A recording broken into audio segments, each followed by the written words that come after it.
Հունիսի 7-ի ընտրությունները ազատ, արդար, թափանցիկ էին, ներքին գործերի նախարարի գնահատականը։ Ընտրությունները ոչ միայն արդար թափանցիկ չէին, այլև չէին արտահայտում քվեարկության իրական պատկերը։ Ընդդիմադիր ուժերը պահանջում են անվավեր ճանաչել եւ վերաքվեարկություն կազմակերպել։ Ուժեղ Հայաստանի առաջնորդը չի բացառում նաեւ փողոցային պայքարի սցենարը, եթե մանդատները վերցնելով հնարավոր չլինի հասնել իշխանափոխության։ Հարթել թե սրել իրավիճակը, մինչև ուր կարող են հասնել հայ-ռուսական հարաբերությունները։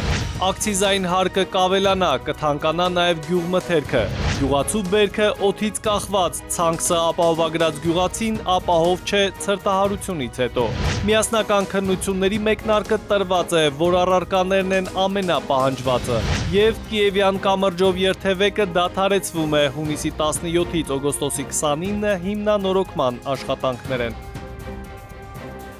Բարի երեկո, հարգելի հեռուստադիտող, օրվա գլխավոր ժամն է, կարևորի մասին ես Հայկ Նավասարդյանն եմ։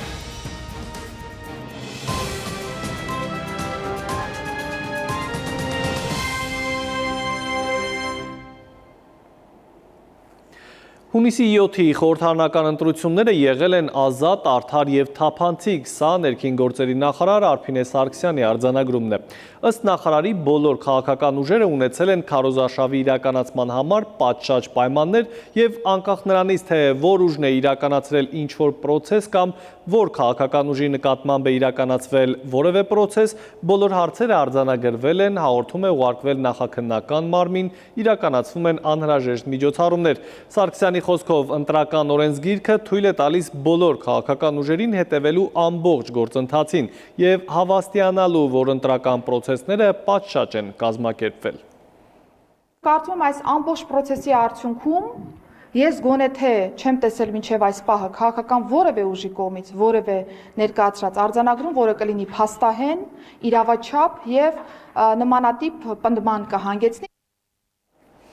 Մինչդեռ ընդդիմությունը շարունակում է պնդել, որ ընտրությունները ոչ միայն ազատ ու արդար չէին, այլև չեն արտահայտում քվեարկության իրական պատկերը։ Այսօր կենտրոնական ընտրական հանձնաժողովը չեղարկել է նաև 12-ի 13 ընտրատեղամասի արդյունքները, մինչև այդ էլ չեղարկել էր ևս 2 տեղամասի արդյունքը։ Բարգավաճ Հայաստանի համոզմամբ չեղարկել են հատկապես այն տեղամասերի արդյունքները, որտեղ ստացած քվեներով կուսակցությունը կարող էր մտնել խորհրդարան։ Միասնության թևերը ևս դիմել է ԿԸՀ-ին հունիսի 7-ի քվեարկության արդյունքները անվավեր ճանաչելու եւ վերաքվեարկություն իրականացնելու պահանջով։ Խորհրդարանական ընտրությունների արդյունքների վերահաշվարկը կարծես լուծում էր 9-րդ գումարման ազգային ժողովում 3-րդ ընդդիմադիր ուժ ունենալու խնդիրը, որի առաջ կանգնել էր Գագիկ Ծառուկյանի առաջնորդած Բարգավաճ Հայաստան կուսակցությունը նախնական արդյունքներով անցողիկ շեմից միայն 60 ձայնով հետ մնալով, եւ կենտրոնական ընտրականն անվավեր է ճանաչում 2 ընտրատեղամասի արդյունքներ՝ Երևանին ու Բարաշեն վարչականում գտնվող 10 կոտորակ 51-ի եւ Սյունիքի 35-65-ի։ Սրանք այն ընտրատեղամասերն են, որտեղ քվեարկությունը չնայած օրենքի պահանջին հավարտվել էր երեկոյան ժամը 20-ից հետո, քանի որ միայն ընտրական օրվա ավարտին էին տեղամասերում քվեարկելու իրավունք ունեցող զինվորականներին բերել ընտրության։ Կենտրոնական ընտրական հանձնաժողովը հանգում է այն եզրակացության, որ քվեարկության օրը թիվ 35 կոտորակ 65 ընտրական տեղամասում տեղի ունեցել այնպիսի խախտումներ, որոնք կարող են իապես ազդել քվեարկության արդյունքների վրա եւ հնարավոր չէ բարձր թիվ 35 կոտորակ 65 ընտրական տեղամասում քվեարկության օրինական իրավական արդյունքները։ Նույն հիմնավորմամբ կենտրոնական ընտրական հանձնաժողովը միաձայն անվավեր է ճանաչում նաև 10 կոտորակ 51-ի արդյունքները, դրանք կհաշվեն որպես անճշտություն։ Հանձնաժողովը որոշել է թիվ 10-51 տեղամասում քվեարկության մասնակիցների թիվը 1287, արձանագրել որպես թիվ 10-51 տեղամասում անճշտությունների գումարային չափ, թիվ 35 կոտորակ 65 տեղամասում քվեարկության մասնակիցների թիվը 1315, արձանագրվել են որպես թիվ 35 կոտորակ 65 տեղամասում անճշտությունների գումարային չափ, թիվ 10-51 եւ թիվ 35-65 ընտրական տեղամասերի նյութերն ուղարկվել են դատախազություն։ Ավելի ուշ 12 ընտրատարածքայինն էլ անվավեր ճանաչեց 12 կոտորակ 13 ընտրատեղամասի արդյունքները։ Այս տեղամասում քվեարկության օրը բացակայել է ազգային ժողովրդավարական Բևեռի քվեաթերթիկը։ Եթե նախնական արդյունքներով խորհրդարանում իրենց տեղն արդեն իսկ ամրագրած ուժերի Նիկոլ Փաշինյանի քաղաքացիական պայմանագիր կուսակցության, Սամվել Կարապետյանի գլխավորած Ուժեղ Հայաստան եւ երկրորդ նախագահ Ռոբերտ Քոչարյանի առաջնորդած Հայաստան դաշինքների դեպքում այս տեղամասերի քվեարկության արդյունքների չեղարկումը էական ազդեցություն չի ունենում, ապա Գագիկ Ծառուկյանի Բարգավաճ Հայաստան կուսակցության համար այն դառնում է վճռորոշ։ Նաև այս հիմնավորմամբ են ԲՀԿ-ում կարծում, որ իրականում գործընթացն ուղղված է իրենց դեմ։ Երբ այլևս որևէ կասկած չկար, որ ԲՀԿ-ն խորհրդարանում է, իշխանությունը որոշեց գնալ բացահայտ ջարդարարության։ Ուշ երեկոյան գաղտագողի անցկացվեց ԿԸՀ նիստ, որտեղ չեղարկվեցին երկու տեղամասերում անցկացված ընտրությունները, առանց վերաքվեարկություն նշանակելու, ինչպես պահանջում է ընտրական օրենսգիրքը։ Ակնհայտ է, որ ընտրությունները չեղարկվել են հենց այն տեղամասերում, որտեղ ԲՀԿ-ն շատ քվե է ստացել։ Միաժամանակ չեն չեղարկվել այն տեղամասերի արդյունքները, որտեղ ԲՀԿ ձայների զրոյացումը չէր կարող ազդել ընտրությունների ելքի վրա։ Բարգավաճ Հայաստանը կասկածի տակ է առնում ընտրությունների արդարությունն ու թափանցիկությունը, վիճարկում արդյունքների լեգիտիմությունը։ Նույն սկզբունքով նախքան կավարտվի ձայների վերահաշվարկի վերջնաժամկետը, կենտրոնական ընտրական է գալիս նաև Ուժեղ Հայաստան դաշինքը։ Քաղաքական այս ուժն էլ պահանջում է անվավեր ճանաչել ընտրությունների ամբողջ արդյունքը։ Հայաստանի Հանրապետության քաղաքացիները իրենց դիրքորոշումը արտահայտել են, քաղաքացիական պայմանագիր կուսակցությունը չի հաղթել այս ընտրություններում։ Մեր դիրքորոշումը հետևյալն է. քաղաքացիական պայմանագիր կուսակցության կողմից ըստ կենտրոնական ընտրական հանձնաժողովի կողմից հրապարակված թվերի տվյալները չեն համապատասխանում իրականությանը։ Մինչև կենտրոնական ընտրական ընտրությունների ամբողջ արդյունքը անվավեր ճանաչելու հարցը քննարկման առնի ու իր որոշումն ընդունի, կոնկրետ 10 կոտորակ 51 եւ 35-65 տեղամասերում կարող է նշանակվել նաև վերաքվեարկություն։ Պարզ ասած, այստեղ ընտրող քաղաքացիները երկրորդ անգամ հնարավորություն ունենան կատարելու իրենց ընտրությունը։ Խնդիրը, որը որ ծագել է երկու տեղամասերում, դա եկել է հանձնաժողովի ոչ կոմպետենտությունից։ Ուստի իրենց պատճառով մինչ այդ մինչև ժամը 8-ը ամբողջը քվեարկած այլ անձանց քվեները զրոացվել են, այստեղ կախվում է նաև ընտրողի քվեարկության իրավունքը։ Կարծում եմ, որ պետք է անպայման վերաքվեարկություն լինի, անկախ նրանից, թե դա կազդի ընտրությունների արդյունքների վրա թե ոչ։ Երկու տեղամասում վերաքվեարկության որոշում ԿԸՀ-ն ընդունի թե ոչ, ընտրությունների ամբողջ արդյունքը անվավեր ճանաչի կամ չէ, ընդդիմությունն արդեն հայտարարել է նաև հասնելու են սահմանադրական դատարան։ Ամենաբարձր ատյանում ընտրությունները կվիճարկի նաև երկրորդ նախագահի Հայաստան դաշինքը։ Էդուարդ Պողոսյան, ժամը լրատվական։ Ուժեղ Հայաստան կուսակցության առաջնորդ Սամվել Կարապետյանի խոսքով կուսակցությունը կվերցնի մանդատները, եթե համոզված լինեն, որ այդ ճանապարհով կարող են հեռացնել Նիկոլ Փաշինյանին, չբացառելով նաև փողոցային պայքարի սցենարը։ Կարապետյանը չի ընդունում ընտրությունների արդյունքը, պնդելով, որ դրանք տապալված են եւ ամբողջությամբ կեղծված։ Պահանջում են չեղարկել ընտրությունների արդյունքը, նշանակել նոր ընտրություններ կամ երկրորդ փուլ։ Դիմել ենք հետո դիմել ենք սահմանադրական դատարան երկու պահանջով։ Առաջինը չեղարկել ընտրությունները, երկրորդը նշանակել երկրորդ տուր։ Եթե ինքը վստահ իր վրա որ հաղթել է, ավելի ճիշտ կլինի երկրորդ փուլով կորոշենք հաղթել են թե չէ։ Սրել թե հարթել հայ-ռուսական հարաբերությունները, սա հետընտրական Հայաստանում քաղաքագիտական մակարդակով ամենաքննարկվող հարցերից մեկն է, որ տարբեր սցենարներ է կանխորոշում։ Ըստ վերլուծաբանների առաջին հերթին հյուսիսի նպատակն այն է, որ արևմուտքը Հայաստանում չտնավորվի, իսկ դա կախված կլինի նաև ապագա խորհրդարանի կազմից։ Հիմա, ինչպես ասում են, գնդակը մեր դաշտում է, շարունակել հարաբերությունները խորացնել Եվրոպայի հետ, թե հարթել Ռուսաստանի հետ հարցերը։ Տնտեսական սահմանափակումներ, քաղաքական լարվածություն, նաև սպառնալիքներ ընդհուպ Հայաստանին Ուկրաինայի վիճակին հասցնելու նկարագրությամբ։ Այն, ինչ հիմա տեղի ունենում ռուս-ուկրաինական ճակատում արդեն 4 տարուց ավելի է։ Ըստ քաղաքագետ վերլուծաբանների, դժվար թե նույն սցենարը կրկնվի Հայաստանի դեպքում։ Վերլուծաբանները համարում են, որ Ռուսաստանը կբավարարվի տնտեսական քայլերով՝ ԵԱՏՄ ապրանքների արտահանման էմբարգո, գազի գնի թանկացում։ Հակառակ դեպքում ստացվեր ուղիղ ագրեսիա Հայաստանի դեմ, առավելևս որ Հայաստանը եւ Ռուսաստանը ընդհանուր սահման չունեն։ Օրինակ Ուկրաինայի հետ ընդհանուր սահման կար, այնտեղ այդպիսի ներխուժում եղավ։ Մեր դեպքում ենթադրվում է վտանգը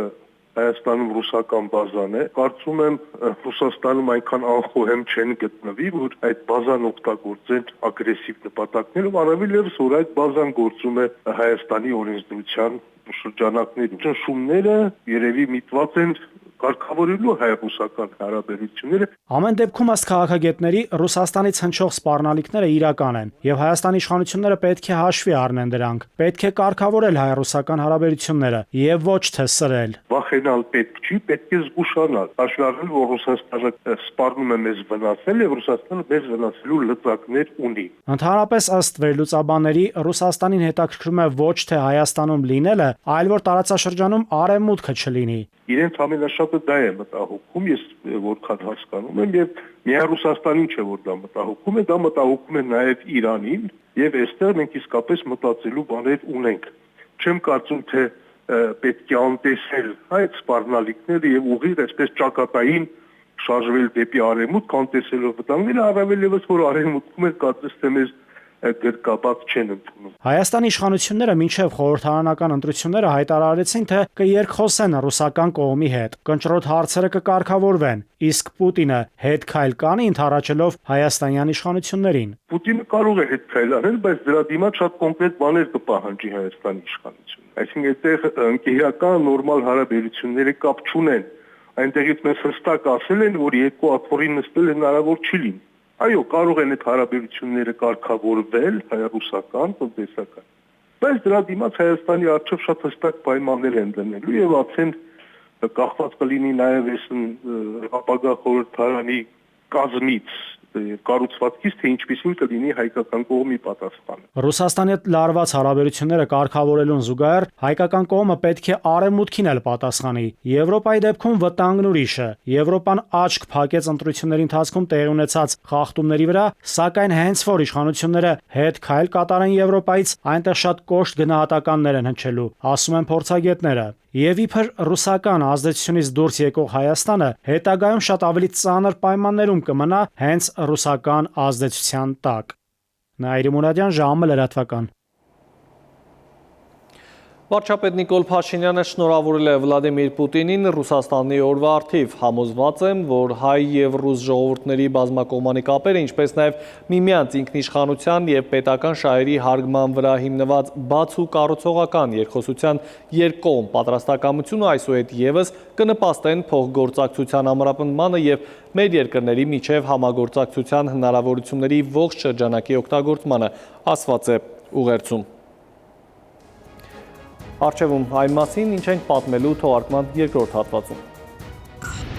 Ակցիզային հարկը կավելանա, կթանկանա նաև գյուղմթերքը։ Գյուղացու բերքը օդից կախված, ցանքսը ապահովագրած գյուղացին ապահով չէ ցրտահարությունից հետո։ Միասնական քննությունների մեկնարկը տրված է, որ առարկաներն են ամենապահանջվածը։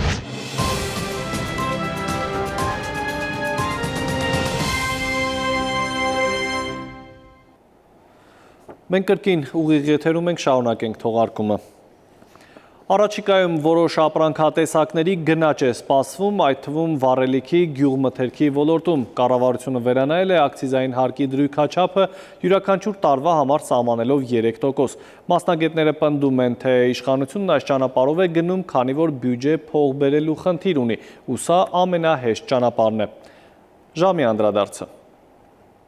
Ակցիզային հարկերի բարձրացմանը զուգահեռ գնաճը դառնում է օրինաչափություն։ Կառավարությունը 3 հավանություն տվեց հարկային օրենսգրքի փոփոխություններին։ Դրանցով վերանայվում են ակցիզային հարկի դրույքաչափերը։ Փաստացի, սա նշանակում է անուղղակի հարկային բեռի ավելացում, պետական եկամուտների աճ եւ ԵԱՏՄ շրջանակում ակցիզների համահարթեցում։ Իսկ գներից սպասվող բարձրացումը լուծվում է պարզ մեխանիզմով՝ ակցիզների ինդեքսավորում, որպեսզի թանկացումները լինեն ոչ թե անակնկալ, այլ կանխատեսված։ Սա է համենայն դեպս կառավարության պարզաբանումը։ Առաջարկվում է վերանայել ակցիզային հարկով հարկվող ապրանքների համար սահմանված ակցիզային հարկի դրույքաչափերը, մասնավորապես առաջիկա տարիներին կանխատեսվող գնաճով պայմանավորված ինդեքսավորել ակցիզային հարկով հարկման ենթակա ապրանքների ակցիզային հարկի դրույքաչափերը, յուրաքանչյուր տարվա գործակիցը սահմանելով 3%։ Ակցիզային հարկով է հարկվում նաև վառելիքը։ Այդ համատեքստում տվյալ շուկայում կանխատեսվում է որոշակի գնաճ, ինչը կարող է ազդել այդ թվում գյուղ ոլորտի վրա։ Գյուղատնտեսական մթերքի ինքնարժեքում որոշակի մաս ունի նաև դիզելային վառելիքի արժեքը։ Հայաստանի Հանրապետությանը բենզին եւ դիզելային վառելիքը վաճառվում է ներքին բաստողման գներով Ռուսաստանի։ Գարիս նաև վառելիքային շուկայում սահմանափակումների կամ նվազագույնը քվոտաներից բաց թողնելու։ Մի հատ էլ ակցիզային հարկի ավելացումը պատկերացնում է ինչ սարսափելի գնաճի կարող է հանգեցնել Հայաստանում վառելիքի սակագինը ու գնաճից կախված արդեն բնականաբար գյուղատնտեսության վրա ինքը չի կարող ունենալ ազդեցություն։ Մասնագետները նշում են, որ ակցիզային հարկերի դրույքաչափերի աճի իրական պատճառը բյուջեի ծախսերի ավելացումն է, որը համարժեք չէ եկամուտներին։ Սա ակնհայտ էր դեռ այս տարեսկզբին, երբ հայտարարվեց թոշակների չպլանավորված բարձրացման մասին։ Բացի այդ, պետական պատքի տեսքով նոր միջոցներ ներգրավվեցին դրսից։ Առաջիկայում պետք է գնաճ լինի եւ երկրորդը դա բյուջեին փող է հարկավոր։ Այլ տարբերակ չունեն սպասարկելու շտապ ահռելի մարդկային բեռը, այլ տարբերակ չունեն սպասարկելու ապահովագրական համակարգը։ Այսինքն նախընտրական ժամանակահատվածում անընդհատ նորից պարտքեր են ներգրավել։ Մենք ապագայում այլ հարկերի բարձրացման էլ ենք ականատես լինելու, ընդ որում շատ մոտ ապագայում ենք ականատես լինելու։ Իդեպ, բյուջեի համար հավելյալ ճնշում է վերջին օրերին հրապարակված սուբսիդիաների տրամադրման ծրագիրը։ Լավ է, որ ռուսական շուկայի փակման հետևանքով ահռելի վնասներ կրած ֆերմերներին ինչ որ կերպ փորձ է արվում աջակցել։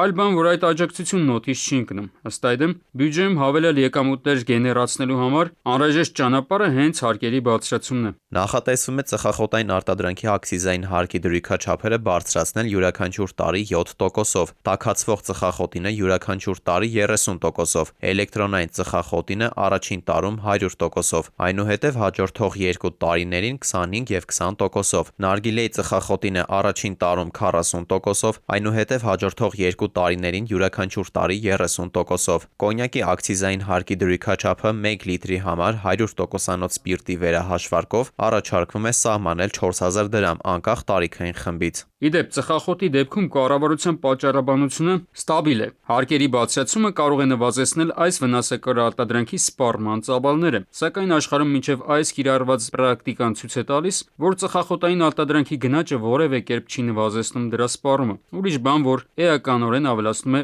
պետության եկամուտները։ Արմեն Աթալյան, ժամը լրատվական։ Տարվա քրտինքով աճեցրածը ապահովագրել, թե ռիսկի դիմել հույս ունենալով, որ կարկուտը կամ ցրտահարությունը կշրջանցեն քո այգին։ Իրականում որն է ավելի թանկ, ապահովագրավճարը, թե մեկ օրում կորցրած տարվա ամբողջ եկամուտը։ Մինչև մտքում այս հաշվարկն են անում գյուղացիներից շատերը, Զովունի շատ բնակիչներ էլ որոշել են Աստծո հույսին թողնել այգիները։ Անցյալ տարի ապահովագրել են բերքը, բայց ասում են ցրտահարությունից տուժած այգու համար չեն փոխհատուցել այն գումարը, որը իրականում կրել են իրենք։ Զովունի համայնքի բնակիչն ապահովագրել է իր 2 հեկտար հողատարածքի ծիրանի բերքը, բայց հիմա ասում է այլևս չի օգտվելու ապահովագրության ծրագրից։ Նրա խոսքով պայմանները սկզբից պարզ չեն ներկայացրել։ Այն կապողը ասում է խնդիր չկա հեկտարովա, չէ, բայց ասենք ով որ գալիս է փորձագետը, որ նայելու ցրտահարությունը իշկանալ է, փորձագետն էլ ուրիշ բան է ասում։ Հայաստանում բնական աղետները գրեթե ամեն տարի լուրջ վնասներ են հասցնում գյուղատնտեսությանը։ Գարնանային ցրտահարությունները, կարկուտը, երաշտն ու դերները հաճախ ոչնչացնում են ֆերմերների ամբողջ տարվա աշխատանքը։ Այս տարի եւս գյուղացիները բախվել են այդ խնդիրներին, իսկ վերջին օրերի կարկտահարության հետևանքների ամբողջական գնահատականը դեռևս չի հրապարակվել։ Այս պայմաններում ապահովագրությունը պետք է դառնա գյուղացու ֆինանսական անվտանգության հիմնական գործիքը, հնարավորություն տալով պահպանել եկամուտները եւ հաջորդ տարի շարունակել գյուղատնտեսական գործունեությունը։ Սակայն շատերի կարծիքով գործնականում սպասվող փոխհատուցումները հաճախ ավելի փոքր են լինում, քան իրական վնասները։ Ներկայումս Հայաստանում ապահովագրվում է 13 մշակաբույս։ Ծրագիրը ներառում է կարկտահարություն, հրդեհի, գարնանային ցրտահարության եւ երաշտի ռիսկերը։ Սակայն գյուղոլորտի մասնագետները նշում են, որ գնահատման մեխանիզմների հետ կապված դեռևս բազմաթիվ հարցեր կան։ Զովունի մեկ այլ բնակիչ Համլետ Քորողլյանը այս տարի ապահովագրություն չի ձևակերպել, սակայն նա էլ մեծ վնասներ է կրել։ Նոր հիվանդություններ կային, որ վրան սպիտակ կալորիկներ ալնում ու փչանում է։ Այդ հիվանդությունը կար, բացի դա էլի հաշտակ չենք առնում, ուզում ենք մշակենք, հիմա սա արված է, ինչ որ հասնում էր մինչև այսօր, բայց արդեն եկավ ծաղիկի ժամանակ, մոտ մի շաբաթ անձրևները ստեղ սկսվավ,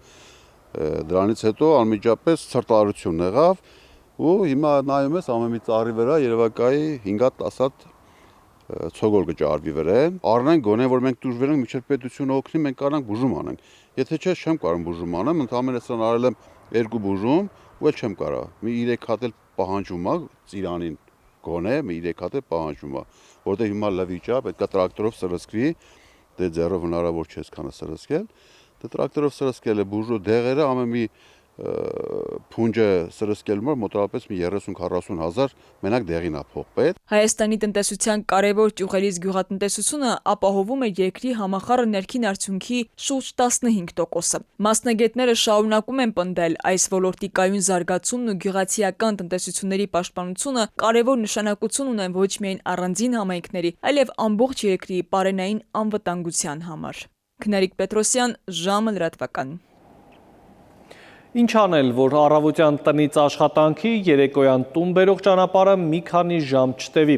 Քաղաքային իշխանությունը մայրաքաղաքի գերբեռնված երթևեկությունը կարգավորելու տարբերակներ է փնտրում, այդ թվում սահմանափակումներ մարդատար տրանսպորտի համար։ Մասնագետները մինչդեռ կարծում են, ինչ որ բան արգելելուց առաջ նախ այլընտրանք է պետք առաջարկել։ Մայրաքաղաքի ամենացավոտ խնդիրներից երթևեկության խցանումների լուծման համար քաղաքային իշխանությունները պատրաստվում են գնալ նոր կոշտ քայլերի։ Նախատեսվում է սահմանափակումներ կիրառել մարդատար ավտոմեքենաների համար, միաժամանակ ընդլայնելով հանրային տրանսպորտի առանձնացված գծերի ցանցը։ Իրավիճակը վերահսկելու համար ստեղծել են երթևեկության կառավարման կենտրոն, որտեղ վերլուծում են մայրաքաղաքի երթևեկային հոսքերը։ Երևան քաղաքում այս պայդրությամբ իրականացնում է մրցութային փուլում է գտնվում, իրականացնում է պիլոտային ծրագիր, որով որ չափումները իրականացնելու Երևան քաղաքի մուտքերում ավտոմեքենաների հոսքի եւ այս բոլոր հաշվարկների հիման վրա մեզ այս տարվա ընթացքում տալու է փոփոխությունների ծրագիր։ Հանրային քննարկումներում կարծիքները բաժանվել են երկու հիմնական դիրքորոշման։ Մի մասը աջակցում է նախաձեռնությանը, այն դիտարկելով որպես խնդրի լուծման քայլ, մինչդեռ մյուսները պնդում են, թե երթևեկության խցանումները հաճախ պայմանավորված են ճանապարհաշինական աշխատանքների ոչ արդյունավետ կազմակերպմամբ։ Պնդում են, թե ասֆալտապատման նպատակով ճանապարհահատվածները քանդվում են, սակայն աշխատանքները ժամանակին չեն ավարտվում։ Մասնագետները նշում են նաև, թե խցանումների նվազեցման համար անհրաժեշտ է նաև կարգավորել տաքսի ծառայությունների ոլորտը։ Այդ ոլորտի վարորդներին ընդհանուր օգտագործման ճանապարհներից ուղղեն դեպի քաղաքային առանձնացված երթուղիները քաղաքային տրանսպորտի համար նախատեսված։ Դա արդեն կլինի ոսկերի ագին թեթևացում։ Բնականաբար այդ երթուղին օնլայնելով։ Տաքսիների համար փորձագետները առաջարկում են ներդնել հոլոգրաֆիկ տարբերակիչ պիտակներ, որոնք կփակցվեն մեքենաների վրա եւ թույլ կտան հեշտությամբ տարբերակել օրինական գործունեություն իրականացնող տրանսպորտային միջոցները։ Մասնագետների կարծիքով անհրաժեշտ է ավելացնել նաեւ հանրային տրանսպորտի քանակն ու հասանելիությունը, որպեսզի քաղաքացիները կարողանան հարմարավետ եւ առանց գերծ ծանրաբեռնվածության օգտվել փոխադրամիջոցներից։ Ինչ որ մի բան արգելելու դու պետք է այս դեպքում այլընտրանքը ապահովես։ Այլընտրանքը երկու տարբերակ ունենում կամ հանրային տրանսպորտ կամ այլընտրանքային տրանսպորտային միջոցներ։ Մեր դեպքում հանրային տրանսպորտը դեռ թերի է, այլընտրանքային տրանսպորտային միջոցների ուղղությամբ քայլեր արվում են միայն թարս, սահմանափակմանը ես խիստ կողմ եմ, բայց այս փուլում դա այնպես արվի, որ դա կոլապսի չբերի։ Հանրային տրանսպորտը օգտվելու համար նախ նորմալ ցանց իրեն կարողանան բացել, տրանսպորտից օգտվելը հարմար լինի, մարդը կարողանա նորմալ մարդավարի նստել, ոչ թե իր շալակ բարձրանալով, խտկվելով միջև շարժվել։ Խցանումների դեմ պայքարի նոր միջոցները դեռ քննարկման փուլում են, սակայն մի բան ակնհայտ է՝ սահմանափակումները արդյունավետ կլինեն միայն այն դեպքում, եթե քաղաքացիներին առաջարկվի հարմարավետ եւ հասանելի այլընտրանք։ Մինչև այդ խցանումները շարունակում են խցանել վարորդների նյարդային համակարգը, առանձին դեպքերում նաև վթարների պատճառ դառնալ։ Դավիթ Թադևոսյան, ժամը լրատվական։ Վարորդական իրավունքի վկայականից զրկվելուց 1 տարի անց 50,000 դրամ վճարելուց հետո ձեր վկայականը ինքնաշխատ կվերականգնվի։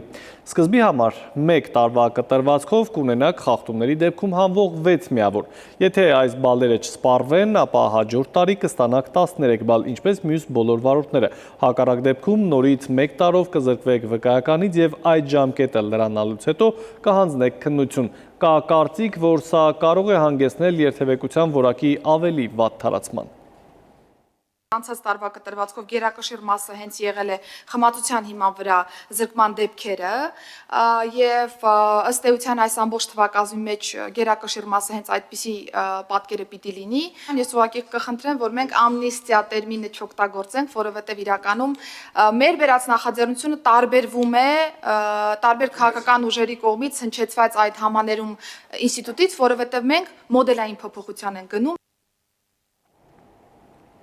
Շիկահողի արգելոցի էկոհամակարգը խաթարված ու վնասված է, բայց մինչև այս պահը դրանք կառավարության համար չափելի չեն։ Այդ հնարավորությունը գործադիր է կունենա սահմանազատման աշխատանքներից հետո։ Խորհրդանի մշտական հանձնաժողովների նիստում բյուջեի կատարողականի նախնական քննարկումների ընթացքում իշխանական պատգամավոր Դավիթ Դանելյանի հարցմանն ի պատասխան հայտարարել է շրջակա միջավայրի նախարարը։ Համբարձում Մաթևոսյանը նաև նշել է, որ իր համար որպես ոլորտի պատասխանատու բնապահպանական խնդիրները թեև շատ կարևոր են, բայց պետք է հաշվի առնել նաև իրենց առավել կարևոր օրակարգը, այն է խաղաղությունը։ Իհարկե վստահաբար սահմանազատման արդյունքում բազմաթիվ խնդիրներ կլուծվի, այդ թվում նաև շրջակա միջավայրին առնչվող։ Կուզենայի պատասխանեք այլ հատվածներում արգելոցի, ոչ թե հենց սահմանային հատվածում։ Կարողանում ենք հիմա սերեցկման սպասարկման աշխատանքներ իրականացնել։ Այո, կարող ենք իրականացնել Շիկահողի արգելոցապարկային պոակը գործում է, շարունակում է գործել, ուղղակի իմ նշածը հենց անդրսահմանային հատվածների խնդիրների մասին էր։ Եվս մեկ դադար ունենք, կվերադառնանք րոպեներանց։ Կիևյան կամրջով երթևեկը դադարեցվում է հունիսի 17-ից օգոստոսի 29-ը հիմնանորոգման աշխատանքներ են։ Օրվա առավելագույն ջերմաստիճանը 33-ն է, ավելին քիչ ուշ։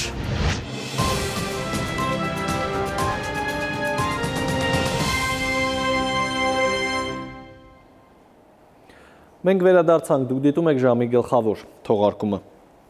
ԵՊՀ գիտական խորհուրդը որոշել է արտասահմանյան գրականության ամբիոնը լուծարելու առաջարկությամբ դիմել համալսարանի հոգաբարձուների խորհրդին։ Այս ամբիոնը ԵՊՀ-ում գործում է 1929 թվականից եւ կրում է Մայրբուհի ավանդույթներն ու կրթության պատմությունը։ Ամբիոնի դասախոսները դատապարտում են այս քայլը եւ պահանջում դադարեցնել լուծարելու գործընթացը, համարելով այն միակողմանի, չհիմնավորված եւ ընդդեմ կրթության ու մարդու իրավունքների։ ԵՊՀ-ից տեղեկացնում են, որ նախորդին գիտխորհրդի նիստը հաստատել է դոցենտի և պրոֆեսորի պաշտոններում ընտրվելու վերաբերյալ որոշումները, ընդունել գիտական կազմի թափուր պաշտոնների համալրման և աշխատողների ատեստավորման նոր կարգը։ Մայրբուհից տեղեկացնում են նաև, որ ԵՊՀ-ում 10-ից ավելի ամբիոններ արդեն խոշորացվել են։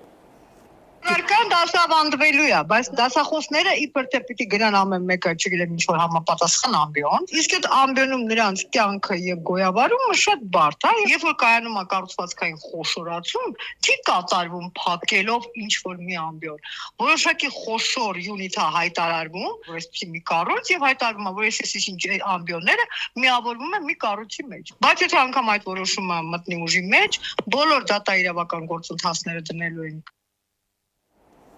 Հանրապետության քննական կենտրոններում մեկնարկել են միասնական քննությունները, գնահատման և թեստավորման կենտրոնը կազմակերպելու է 21131 դիմորդի քննության գործընթացը։ ԳԹԿ-ից փոխանցում են, որ անգլերենը ամենապահանջված առարկան է, որը հանձնելու հայտ է ներկայացրել 5757 դիմորդ, երկրորդ տեղում մաթեմատիկան է 5467 դիմորդով, երրորդում հայոց լեզուն հայ գրականությունը 4232 դիմորդով։ Մասնագետների կարծիքով դիմորդների հաջողությունը կախված չէ միայն գիտելիքներից, կարևոր են նաև քննությունների պատշաճ կազմակերպումն ու բոլորի համար հավասար պայմանների ապահովումը։ Փորձագետները նշում են, թե բազմաթիվ երկրներ արդեն հրաժարվել են նման ձևաչափից և Հայաստանում ևս պետք է վերանայել գործող համակարգը։ Պետք է ասել, որ այդ միասնական քննությունները ընդհանրապես Հայաստանի պարագայում պետք է տեղ չունենային։ Ժամանակն է, որ օր առաջ անցնեն բուհերին տան այդ ինքնաբարությունը, իրենց ուսանողներին ընտրելու եւ իրենց գործատուների հետ այդ ուսանողների հետագա ճակատագիրը կամ սոցիալականացման գործընթացը որոշելու հարցում։ Ուսանողները իրենք դիմեն բուհեր եւ բուհերը իրենք ընտրեն ուսանողներին։ 2026-27 թվականների ուսումնական տարվա մագիստրատուրայի և ասպիրանտուրայի պետպատվերի համար կառավարությունը 1280 անվճար տեղ է հատկացրել, որից 1058-ը պետական բուհերին, բնական գիտություններին տրամադրվել է 231, տեխնիկական գիտություններին 188, գյուղատնտեսական գիտություններին 40 տեղ։ Միաժամանակ մագիստրատուրայի ծրագրի ցանկը համալրվել է նոր մասնագիտություններով։ Հայաստանի բանկային շուկայում Հայ-Էկոնոմ բանկը անցյալ տարի պահպանել ու բարելավել է դիրքերը, ներդրել նոր ծառայություններ, որոնք հաճախորդի համար ավելի հարմար պայմաններ են ստեղծել։ Իսկ այս տարի բանկը նախատեսում է նաև շահաբաժիններ վճարել, իրականացնել սոցիալական կորպորատիվ ծրագրեր կրթության, մշակույթի, առողջապահության ոլորտներում։ 2025 թվականի ֆինանսական տարին Հայ-Էկոնոմ բանկի շահեկիցների համար արդյունավետ է եղել, ինչի ապացույցն այն հաջողություններն ու ձեռքբերումներն են, որոնց բանկը հասել է իր թիմի հաճախորդների եւ գործընկերների հետ։ 2025 թվականին ունեցել ենք հիմնական ցուցանիշների զգալի աճ, մասնավորապես ակտիվները բանկի աճել են 14.6%-ով, կազմելով 604.5 միլիարդ դրամ, հաճախորդներին տված վարկերը աճել են 17.3%-ով, տարեվերջին կազմելով 401 միլիարդ դրամ մոտավոր, ֆիզիկական անձանցից ներգրավված ավանդները աճել են 20.3%-ով, տարեվերջին կազմելով մոտավոր 94 միլիարդ դրամ։ Բանկի տարվա շահույթը կազմել է 12 միլիարդ 600 միլիոն դրամ, աճելով նախորդ տարվա համեմատ 39%-ով, ինչը լավ նախապայման է առաջիկա զարգացման ծրագրերի արդյունավետ իրագործման համար։ Մենք կարողացանք այս տարի բավականին լավ դիվիդենդներ վճարել մեր բաժնետերերին, որը նախորդ անգամվա վճարածից 2.5 անգամ բարձր է։ Հաշվետվությամբ ամփոփվեցին նաև դեռևս նախորդ տարի Հայ-Էկոնոմ բանկի եւ Զինվորի տան միջև մեկնարկած ծրագրի ընթացիկ արդյունքները։ 2025 թվականին Հայ-Էկոնոմ բանկը որոշում կայացրեց իր սոցիալական ծրագրերում նաև ներառի Զինվորի տան ենթակառուցվածքների եւ կրթական ծրագրերի հետ կապված խոշոր ծրագիր, որը ամբողջովին իրականացվել է։ Հայ-Էկոնոմ բանկը կարևորելով կորպորատիվ սոցիալական պատասխանատվությունը 2025 թվականին շուրջ 270 միլիոն դրամ ուղղել է կրթական, մշակութային, առողջապահական եւ սոցիալական ոլորտների աջակցության ծրագրերին։ Հատկանշական է, որ բանկը կորպորատիվ սոցիալական պատասխանատվության համատեքստում մեկնարկում է նոր համագործակցություն Նազիկ Ավդալյան սպորտի զարգացման հիմնադրամի հետ, որպես պրոֆեսիոնալ սպորտի եւ առողջ ապրելակերպի մշակույթի խթանում։ Ուզում եմ շնորհակալություն հայտնել Հայ-Էկոնոմ բանկին գլխավոր գործընկեր լինելու համար, կարևորելու սպորտը երեխաների կյանքում եւ ընդհանրապես հիմնադրամին աջակցելու համար։ Հիմնադրամը պետության աջակցությամբ կառուցելու է նավ մարզակրթական կենտրոնը, իսկ Հայ-Էկոնոմ բանկի հետ նախատեսում է անցկացնել ծանրամարտի մրցույթ Հայաստանում։ Նաիրի Մուրադյան, ժամը լրատվական։ Կիևյան կամրջով երթևեկը օրեր անց կդադարեցվի, հունիսից օգոստոս նախատեսված են հիմնանորոգման աշխատանքներ, այսև օրվա այլ կարևորը հաջորդիվ մեկ տեսաշարում։ Երևանի Կիևյան կամուրջը հիմնանորոգման աշխատանքների պատճառով ժամանակավորապես կփակվի երթևեկության համար։ Քաղաքային իշխանությունների տեղեկացմամբ սահմանափակումները կգործեն հունիսի 17-ից մինչև օգոստոսի 29-ը։ Կամրջի հիմնանորոգումը նպատակ ունի բարելավել կառույցի տեխնիկական վիճակը եւ ապահովել երթևեկության անվտանգությունը։ Արաբիական քննչական կոմիտեն խուզարկել է Բարգավաճ Հայաստան կուսակցության ցուցակով պատգամավորության տեխնացու Արեգնաս Մանուկյանի բնակարանը։ Մանուկյանը խուզարկության մասին հայտնել է սոցիալական ցանցի իր էջում եւ տեսանյութ հրապարակել։ Իսկ ի դատավարական կարգավիճակի վերաբերյալ պարզաբանել է, որ մեղադրյալի կարգավիճակ չունի։ Վարույթը անվանել է աբսուրդ ու վստահություն հայտնել, որ եթե գործը հասնի դատարան, քննչական հիմնավորումների անհիմն լինելը բոլորի համար ակնհայտ կդառնա։ Զվարթնոց օդանավակայանում կանխվել է բջջային հեռախոսների եւ խոշոր չափի կանխիկ գումարի ապօրինի տեղափոխման փորձ։ Ըստ պետական եկամուտների կոմիտեի օդանավակայանի կորած եւ գտնված իրերի բաժնի աշխատակիցը ծառայողական անցակետով փորձել է դուրս բերել թղթե փաթեթ, որտեղ հայտնաբերվել են iPhone մակնշմամբ 30 բջջային հեռախոս եւ 14 միլիոն ռուսական ռուբլի կանխիկ գումար։ Ավիացիոն անվտանգության ծառայությունը թույլ չի տվել աշխատակցին լքել տարածքը։ Մաքսային հսկողության արդյունքում փաստ արձանագրվել է, կազմվել են համապատասխան արձանագրություններ, իսկ նյութերը ուղարկվել են ազգային անվտանգության ծառայություն եւ այնուհետեւ գլխավոր դատախազություն հետագա իրավական ընթացք տալու նպատակով։ Արմավիրի մարզում մահվան ելքով վրաերթ է տեղի ունեցել։ Գիշերը ժամը 23:40-ի սահմաններում 26-ամյա վարորդը Chevrolet Bolt մակնիշի ավտոմեքենայով Արմավիր Բաղրամյան ավտոճանապարհին ռեստորանի մոտ վրաերթի է ենթարկել 54-ամյա հետիոտնի։ Ուժածը շտապ տեղափոխվել է բժշկական կենտրոն, սակայն գիտակցության չգալով մահացել է։ Վարորդը դեպքի վայրից չի հեռացել եւ աջակցել է շտապօգնության աշխատակիցներին։ Սթափության փորձաքննությունը ցույց է տվել, որ նա եղել է սթափ։ Դեպքի հանգամանքները պարզվում են, իսկ ավտոմեքենան տեղափոխվել է պահպանվող հատուկ տարածք։ Նարիկ Պետրոսյան, ժամը լրատվական։ Թողարկման այս հատվածում մարզաշխարհի նորություններն են, Երվանդ Հակոբյանն է շարունակում։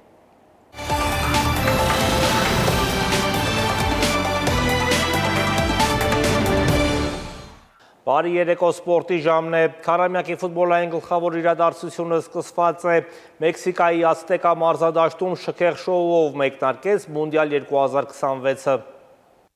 Մեխիկոյի Ացտեկա մարզադաշտում պատմության մեջ երրորդ անգամ տեղի ունեցավ աշխարհի առաջնության բացման արարողություն։ Մունդիալ 2026-ի շքեղ բացումը հագեցած էր աստղերի մասնակցությամբ։ Մեքսիկական մշակույթը ներկայացնելու շոու ծրագրից հետո տեղի ունեցավ շքեղ հրավառություն, ելույթ ունեցան Շակերան ու Բռնաբոյը։ 23-րդ աշխարհի առաջնության պաշտոնակալ հիմնակ կատարեցին Անդրեա Բոչելին ու EJ-ը։ Արարողության վերջնամասում աշխարհի գավաթը հանդիսատեսին ներկայացրին հոլիվուդյան դերասանուհի Սալմա Հայեկն ու FIFA-ի նախագահ Ջանի Ինֆանտինոն։ Մունդիալ 2026-ի բացման խաղում Մեքսիկայի հավաքականը 2 անպատասխան գնդակ ուղարկեց Հարավաֆրիկյան Հանրապետության հավաքականի դարպասը։ Մեքսիկացիների կազմում գոլ խփեցին Խուլիան Կինյոնեսն ու Ռաուլ Խիմենեսը։ Աշխարհի առաջնությունների պատմության մեջ առաջին անգամ բացման խաղում 3 կարմիր քարտ գրանցվեց։ Երկուսը ստացան հարավաֆրիկացիները, մեկը Մեքսիկայի թիմը։ A խմբի մյուս խաղում Հարավային Կորեայի հավաքականը 2-1 հաշվով կամային հաղթանակի հասավ Չեխիայի հավաքականի նկատմամբ։ Առաջին տուրից հետո Մեքսիկան ու Հարավային Կորեան 3-ական միավոր ունեն։ B խմբում այսօր կմրցեն Կանադան ու Բոսնիա եւ Հերցեգովինան, Ամերիկայի Միացյալ Նահանգներն ու Պարագվայը։ Երվանդ Հակոբյան, ժամը լրատվական։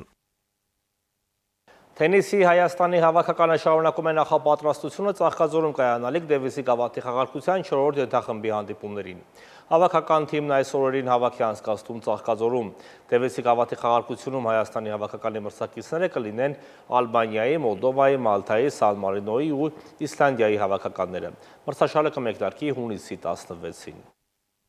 Մարզիկները մոտ 1 ամիս Ծաղկաձորում ուսումնամարզական հավաք են անցկացնում։ Բոլոր մարզիկները արդեն վերջնական նախապատրաստական կոպիտ ասած փուլը մոտենում է իր ավարտին։ 3 օր հետո արդեն մենք այդ օրվա ժերեբյովկայի օրը թիմը լրիվ կներկայացնենք։ Մարզավիճակը բավականին լավ է, մայիսի 15-ից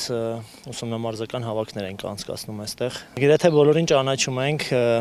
բոլորի հետ հանդիպում ունեցել ենք, եղել է նաև հաղթել եւ պարտվել ենք։ Հուսանք այս տարի ամեն ինչ կանենք, որպեսզի մեդալ ունենանք եւ անցնենք հաջորդ խումբ։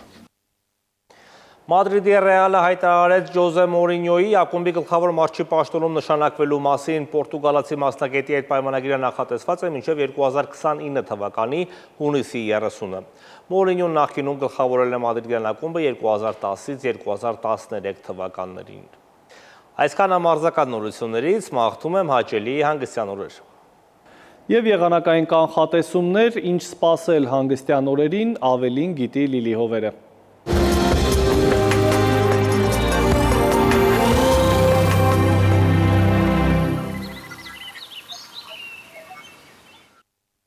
Բարերեկո եղանակի տեսության հովանավորն է իտալական ունիկալ ապրանքանիշը, իր որակյալ և գերխնայող գազի կաթսաներով։ Դրանք պաշտոնապես ներկայացված են էքստերիեր խանութ սրահներում, ունիկալ տարվա բոլոր եղանակներին, մետեոաշխարհ նախ Հայաստան։ Մեր երկրի մեծ մասում նոր օրը կանցնի առավելապես կայուն պայմաններում, տեղումներ սպասվում են առանձին հյուսիս-արևելյան գոտիներում, ջերմաստիճանը կբարձրանա մոտ 4-ից, վաղը ցերեկը Շիրակում, Կոտայքում, Գեղարքունիքում, Արագածոտնի և Վայոց ձորի լեռնային գոտիներում կդիտվի 23-ից 26 աստիճան։ Վայոց ձորի և Արագածոտնի նախալեռներում սպասվում է 28-ից 32, Լոռիում 23-ից 26, Տավուշում 26-ից 29 աստիճան, Հարերատում, Արմավիրում կդիտվի 30-ից 33, Սյունիքի հովտային գոտիներում սպասվում է 28-ից 32, Սյունիքի նախալեռներում 20-ից 24 աստիճան, Երևանում սպասվում է առավելապես կայուն երկինք։ Այս գիշեր 16-ից 19, ցերեկը 30-ից 32, երեկոյան 23-ից 26 աստիճան։ Հարգելի հեռուստադիտող, այսքանով ավարտված է ժամի գլխավոր թողարկումը, խաղաղ գիշեր եւ բարի հանգստյան օրեր եմ մաղթում։